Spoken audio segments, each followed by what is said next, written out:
काम आम्ही मुंबई गोवा जनाक्रोश समितीमार्फत करत आहोत।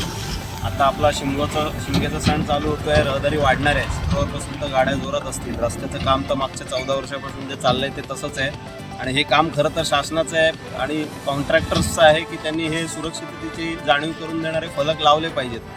पण ठीक आहे, त्यांनी ते नाही केलं। आम्ही त्यांना समज दिली होती लेखी 2 वेळा, पण त्यांनी त्याची काम मनावर घेतलेलं दिसत नाही। म्हणून आम्ही आमच्या स्वखर्चाने कमिटीच्या सगळ्या सदस्यांनी वर्गणी काढून हे बॅनर आम्ही जागोजागी लावतोय, जेणेकरून लोकांना आपल्या वेगावर नियंत्रण ठेवण्याची जाणीव होईल आणि त्यांचा सुरक्षित आणि प्रवास सुखकर होईल। शिमगोत्सव ते चांगल्या पद्धतीने साजरे करू शकतील यासाठी अनेक दानशूर लोकांनी आपल्याला मदत केली आहे।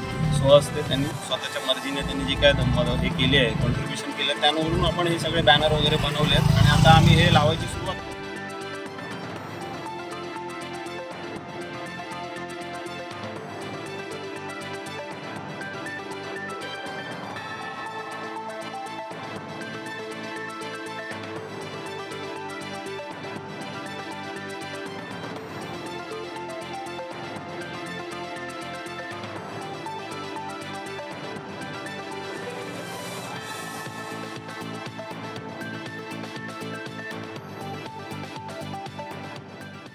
टाइम्स डिजिटलला लाईक करा, सबस्क्राईब करा, शेअर करा आणि बेल आयकॉन दाबायला विसरू नका। पाहत रहा टाइम्स डिजिटल।